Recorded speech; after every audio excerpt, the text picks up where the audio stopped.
Hello friends, welcome back to another new video. तो finally guys MBA की registration process शुरू हो चुकी है और इस वीडियो में आपको डिटेल में स्टेप बाय स्टेप बताने वाला हूँ कि कैसे आपको जो रजिस्ट्रेशन प्रोसेस है वो कंप्लीट करनी है और उसके बाद कैसे आपको पूरा जो फॉर्म भरना है ये भी मैं आपको बताऊँगा।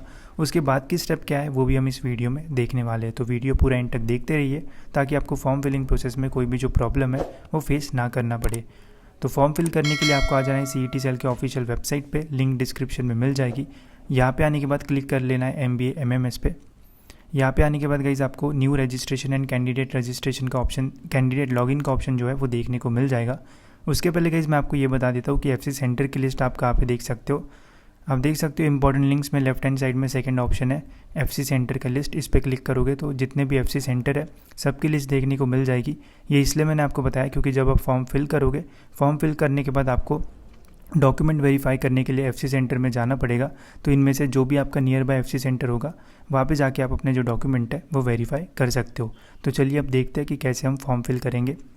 फॉर्म फिल करने के लिए सबसे पहले आपको न्यू रजिस्ट्रेशन पे जो है वो क्लिक करना है, न्यू कैंडिडेट रजिस्ट्रेशन पे। इस पर क्लिक करने के बाद कुछ ऐसा इंटरफेस आएगा। यहाँ पे आपको अपना जो नाम है वो डाल देना है, जैसे आपके MBA CET में नाम होगा या फिर 12th के मार्कशीट पे होगा सेम वैसे। स्टेट डाल देना है, डिस्ट्रिक्ट डाल देना है, मोबाइल नंबर ऐसे डालना है जो शुरू हो क्योंकि इसके ऊपर OTP आएगा। ईमेल एड्रेस डालना है और फिर एक पासवर्ड जो है वो सेट कर देना है एंड रजिस्ट्रेशन पे जो है वह कर देना है क्लिक। इस पर क्लिक करने के बाद आपका जो मोबाइल नंबर हो उस पर एक OTP आएगा, वो OTP आपको यहाँ पे डाल देना है और सबमिट के बटन पे जो है वो कर देना है क्लिक। इस पर क्लिक करते ही आपको अपना जो यूज़र ID और जो एप्लीकेशन नंबर है ये देखने को मिल जाएगा। इसको लिख के रखना या फिर फ़ोटो निकाल लेना क्योंकि इसका काम आएगा बाद में आपको। ये मिलने के बाद यहाँ पे आपको ब्लू कलर की बटन मिलेगी, इस पर क्लिक कर लेना। इस पर क्लिक करते ही आप यहाँ पे आ जाओगे। जो भी हमें एप्लीकेशन नंबर मिला वो यहाँ पे फिल करना है, जो पासवर्ड आपने सेट किया वो यहाँ पे डालना है और एक कैप्चा आएगा। इस कैप्चा का जो भी आंसर होगा 1+6 जैसे यहाँ पे, तो 7 में डालूंगा और लॉगिन के बटन पे कर दूंगा क्लिक। इस पर क्लिक करने के बाद आपको कुछ ऐसा इंटरफेस देखने को मिल जाएगा। हमें इतनी जो स्टेप्स है वो कंप्लीट करनी है। आप देख सकते हो पहला हमारा जो रजिस्ट्रेशन का स्टेप है वो कंप्लीट हो चुका है। बाकी स्टेप हमें जो है वो यहाँ पे कंप्लीट करनी है, ठीक है। तो करते हैं बाकी स्टेप कंप्लीट। स्टेप्स कंप्लीट करने के लिए आपको इसी पेज पे लेफ्ट हैंड साइड पे CET डिटेल्स का जो ऑप्शन है वो देखने को मिल जाएगा, ठीक है। इस पे आपको जो है वो कर देना है क्लिक। CET डिटेल्स पे जैसे ही आप क्लिक करोगे तो आपके सामने कुछ ऐसा इंटरफेस आएगा। यहाँ पे आपको जो CET डिटेल्स है वो डालना है।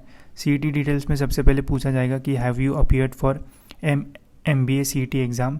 अगर आपने CET एग्ज़ाम दी है तो येस पे क्लिक करना, नहीं दी होगी तो नो पे क्लिक करना। येस पे क्लिक करोगे तो आपको यहाँ पे CET का रोल नंबर डालना होगा और रजिस्ट्रेशन नंबर डालना होगा। तो CET की सारी जो इन्फॉर्मेशन है वो आ जाएगी। अगर आपको CET के अलावा और कोई एग्ज़ाम से भी अप्लाई करना है, जैसे जिन्होंने CAT दी होगी, CMAT दी होगी, JAT, ETMA और भी काफ़ी सारी एग्जामिनेशंस, अगर इन एग्जामिनेशन का भी स्कोर आपको यहाँ पे डालना है तो आप येस पे क्लिक कर सकते हो। अगर नहीं डालना है तो नो पे क्लिक कर सकते हो, ठीक है, कंपल्सन नहीं है। येस पे क्लिक करते हो तो आपके सामने रोल नंबर का ऑप्शन आएगा, परसेंटाइल डालना होगा, total score and all India rank आपको जो है वो यहाँ पे डालना होगा, ठीक है। अब आपके मन में क्वेश्चन होगा कि एग्ज़ाम तो काफ़ी सारी है, अगर हमने 3-4 एग्जामिनेशन इनमें से दी होगी तो क्या सभी का डालना है? तो आपको जितनी भी एग्जामिनेशन यहाँ पे मेंशन है, अगर आपने काफ़ी सारी एग्ज़ाम दी है तो इनमें से बस एक ही एग्ज़ाम का जो स्कोर है वो आप डाल सकते हो। देखो इधर लिखा है, if any candidate have appeared more than 1 examination select any one of the best of them, ठीक है। तो जो भी एग्ज़ाम में आपको सबसे अच्छे परसेंटाइल होगे उस एग्ज़ाम का जो स्कोर है वो डाल देना। आप मल्टीपल एग्ज़ाम का नहीं डाल पाओगे, ठीक है। एंड वेरीफाई एंड सेव पे जो है वो कर देना है फिर क्लिक। इस पर क्लिक करने के बाद फिर आता है इंपॉर्टेंट स्टेप, ये है कैंडिडेट टाइप। कैंडिडेट टाइप में आप कौन से टाइप के कैंडिडेट हो ये हमें सिलेक्ट करना होता है, ठीक है। तो यहाँ पे सभी कैंडिडेट टाइप के आगे सभी उसकी जो डिस्क्रिप्शन है वो दी हुई है। अगर आप महाराष्ट्र से बिलोंग करते हो तो ये फिर candidate type A, candidate type B ऐसे सब दिया है। तो डिटेल में पढ़ लेना और जो भी कैंडिडेट टाइप आपका है उस पर कर देना आपको सिलेक्ट करने के बाद फिर आपको टाइप डिटेल्स पूछी जाएगी। टाइप डिटेल्स में सबसे पहले आपको पूछा जाएगा select the district from which candidate passing HSC और डिप्लोमा इन इंजीनियरिंग और टेक्नोलॉजी, ठीक है। तो जहाँ से भी आपने 12th पास किया वो डिस्ट्रिक्ट यहाँ पे सिलेक्ट कर लेना है। जहाँ से आपने ग्रेजुएशन की जिस डिस्ट्रिक्ट से, वो डिस्ट्रिक्ट यहाँ पे सिलेक्ट कर देना है, ठीक है। जैसे ही सिलेक्ट करोगे डिस्ट्रिक्ट डालते ही आपकी होम यूनिवर्सिटी कौन सी है ये यहाँ पे रिफ्लेक्ट हो जाएगा, ठीक है। तो होम यूनिवर्सिटी यहाँ से आपको पता चल जाएगी, तो आपको समझ में आएगा कि कौन सी होम यूनिवर्सिटी है और फिर कौन सा कट ऑफ रेफ़र करना है ये भी आपको समझ में आ जाएगा, ठीक है। इसके अलावा जो भी टाइप के कैंडिडेट होंगे उसको वेरीफाई करने के लिए यहाँ पे आपको 3 में से एक जो डॉक्यूमेंट है वो अपलोड करना होगा। इनमें से कोई भी डॉक्यूमेंट जो है वो आप अपलोड यहाँ पे कर सकते हो, ठीक है। जो भी आपके पास होगा उस पर क्लिक कर देना एंड सेव एंड प्रोसीड पे जो है वो आपको कर देना है क्लिक। इस पर क्लिक करने के बाद फिर यहाँ पे फिल करना है कैटेगरी डिटेल्स। ये ध्यान से डालना है, इसमें कोई मिस्टेक मत करना। सबसे पहले पूछा है do you belong to general और रिजर्व कैटेगरी, ठीक है। अगर आप जनरल से बिलोंग करते हो तो जनरल पे टिक करना। जनरल पे टिक करोगे तो यहाँ पे आपको पूछा जाएगा do you belong to EWS। अगर आप EWS से बिलोंग करते हो, आपके पास EWS सर्टिफिकेट है तो येस पे क्लिक करना। अगर नहीं करते हो तो नो पे क्लिक करना, ठीक है। और फिर बाकी यहाँ पे जो डिटेल्स है वो फिल कर देना। अब बात करते हैं रिजर्व कैटेगरी, जैसे OBC, SC और बाकी कैटेगरीज। अगर आप रिजर्व कैटेगरी से बिलोंग करते हो तो रिजर्व पे क्लिक करना। रिजर्व पे क्लिक करने के बाद फिर यहाँ पे कौन सी रिजर्व कैटेगरी है आपकी वो, और उसमें भी सब कैटेगरीज होती है वो आपको यहाँ पे जो है वो सिलेक्ट कर देना है।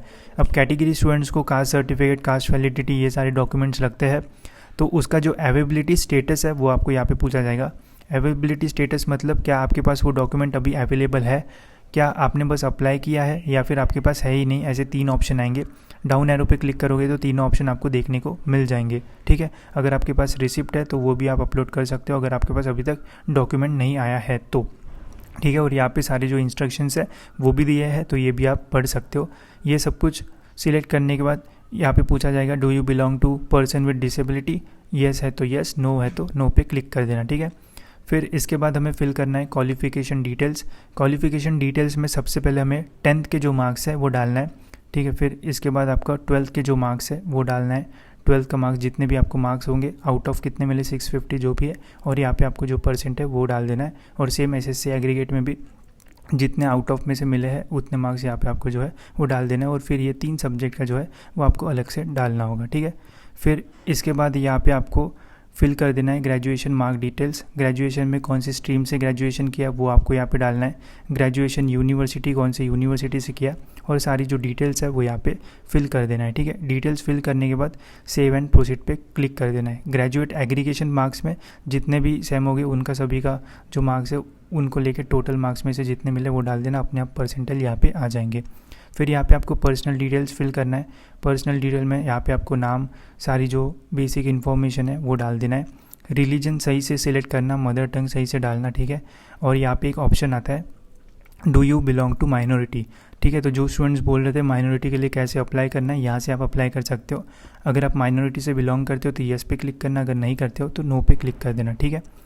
और फिर इसके साथ ही यहाँ से आप जो TFWS वो भी अप्लाई कर सकते हो।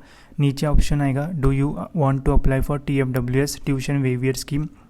TFWS क्या होता है डिटेल में वीडियो बनाया है, जाके देख सकते हो, ठीक है। तो अगर आपको TFWS के लिए अप्लाई करना है तो येस पे क्लिक कर सकते हो, नहीं करना है तो नो पे क्लिक कर सकते हो।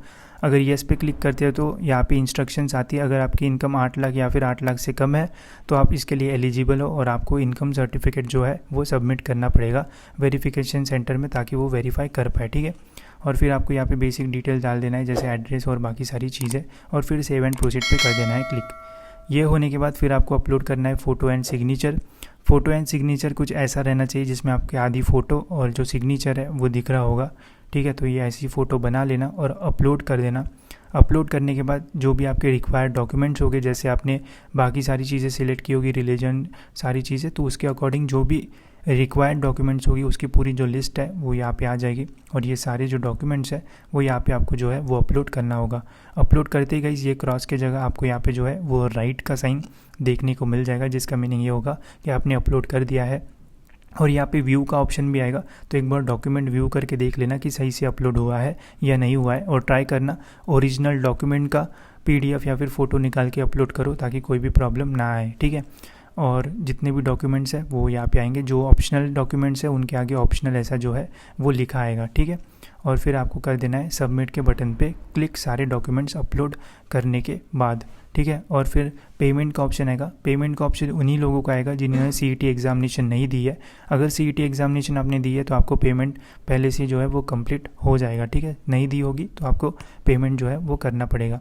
पेमेंट होने के बाद, डॉक्यूमेंट अपलोड होने के बाद आपको जो फॉर्म है वो प्रिंट कर लेना है। यहाँ पे आपको होम के पास कैंडिडेट प्रिंट्स में प्रिंट एप्लीकेबल एप्लीकेशन फॉर्म का जो अपडेट है वो मिलेगा, उस पर क्लिक करके अपना जो एप्लीकेशन फॉर्म है वो प्रिंट कर लेना, ठीक है।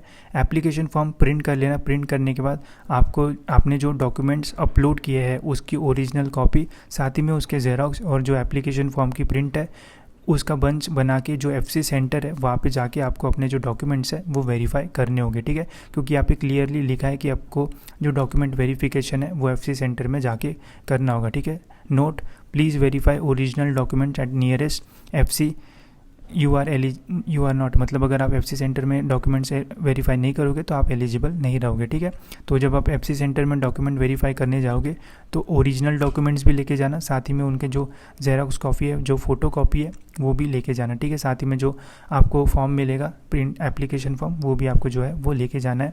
FC सेंटर की लिस्ट यहाँ पे मिल जाएगी, यहाँ से आप देख सकते हो, जो भी नियर बाई सेंटर होगा वहाँ पे जाके आप अपने जो डॉक्यूमेंट है वो वेरीफाई कर सकते हो, ठीक है। तो इस वीडियो में इतना ही गाइज, होप्स आपको सारी चीज़ें समझ में आ गई होगी। जैसे ही कैपराउंड की प्रोसेस स्टार्ट होती है या फिर कोई अपडेट आता है या फिर मेरिट लिस्ट का अपडेट आता है तो टाइम पे सारे जो अपडेट्स है वो मैं आपको दे दूंगा। और चैनल को सब्सक्राइब नहीं किया हो तो कर देना और बेल आइकन दबा देना, ताकि टाइम टू टाइम सारे जो अपडेट्स है वो मिलते रहे। तो मिलते हैं गाइज ऐसे ही और एक इन्फॉर्मेटिव वीडियो में।